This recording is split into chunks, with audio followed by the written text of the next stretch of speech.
Hello parents, I'm Mr. Howard Yu. Let us analyze this question that was set recently in a school's prelim examination. It says a security guard needs to control two slow down signs at different entrance gates. Each entrance gate has its own bulb that lights up the sign. The guard must be able to switch on or off the bulb for each sign independently, depending on the traffic situation at each gate. So part A, the diagram below shows part of the circuit. Complete the circuit so that it will work as described. So notice these lines are actually the lines drawn by the student. So imagine that there are no lines here. If I erase off these lines, right? So actually the circuit diagram looks without all these lines, which are actually the student's answer.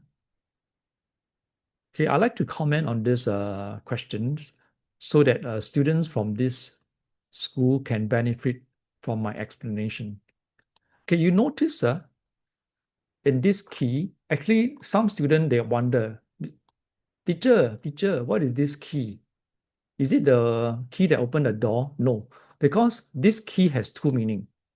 If you see a map, right, like the map in most of the NParks in Singapore, for example, the Singapore Botanic Garden, which is a UNESCO World Heritage Site.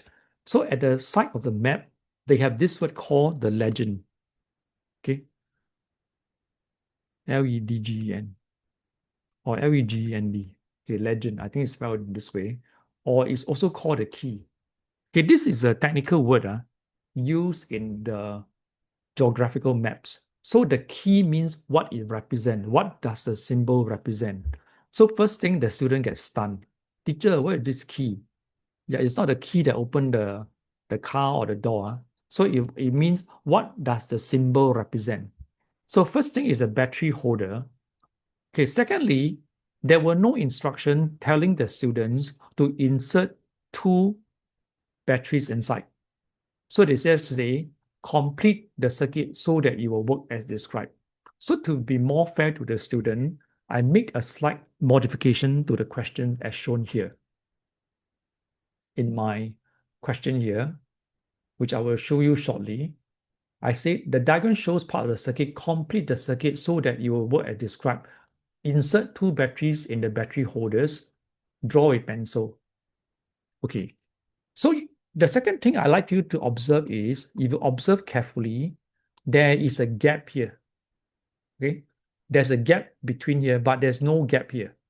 So the battery holder is this part, you need to insert two batteries. So the first question you ask yourself, is it both sides should be plus and minus, or second possibility, whether this is plus, minus, minus, plus. Okay, so you got to decide. So I came up with a solution to help students understand better, because you need to satisfy this condition, which I've highlighted here. I bold here, the guard must be able to switch on and off the bulb for each sign independently.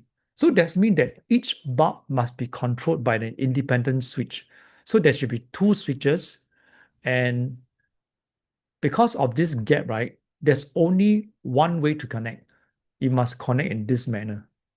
Okay, so using this knowledge, you should be able to derive that there's only one possible answer, which I put it here.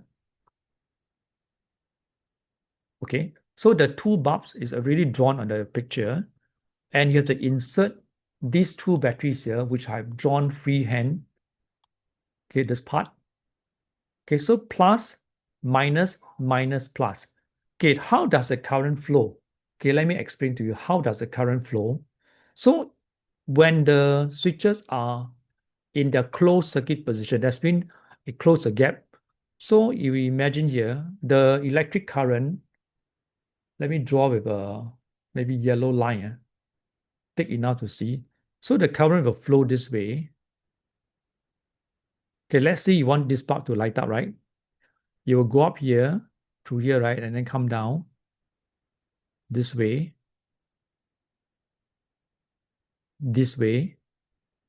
through this one and here. So if you close this. So likewise, if I erase this, likewise for this bulb here, if I want this bulb to light up, I close here, right? Okay, let's say I open this. Let's say this is open circuit. Let me use this color. Okay, let's say this is open circuit. So if I close here, so this is how it works. Same thing. The current will flow here, go through the bulb here. Okay, this part, the filament, right? Yeah. And then this way down, this way, through here, and through here. Yes.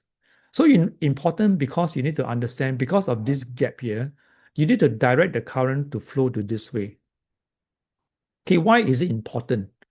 Because you see, if you put your batteries wrong polarity, what do I mean by wrong polarity? So for example, instead of plus, right, this is plus, is minus. If you put plus here and minus here, it won't work. It will short circuit because there's a gap here. You understand? There's a gap here. Because minus and minus, right? Can you see? If the current going this minus and minus, so they will like, the current cannot flow through. So I hope that through this explanation to this diagram, it can enlighten the student from this school to appreciate that this is the answer for these questions which are being tested in their recent school's prelim examinations. So part B, state an advantage of the way you have connected the bulb in part A. So because if you have connected well, if one bulb blows, so if this is not working, this can still work. Likewise, if this is not working, this can still work. So this student managed to get this answer correct, and he did not connect well this one, so he had to do the correction there. But this is the clearer diagram for these questions, which students from this school may need extra help to understand this diagram for the circuit diagram. Thank you.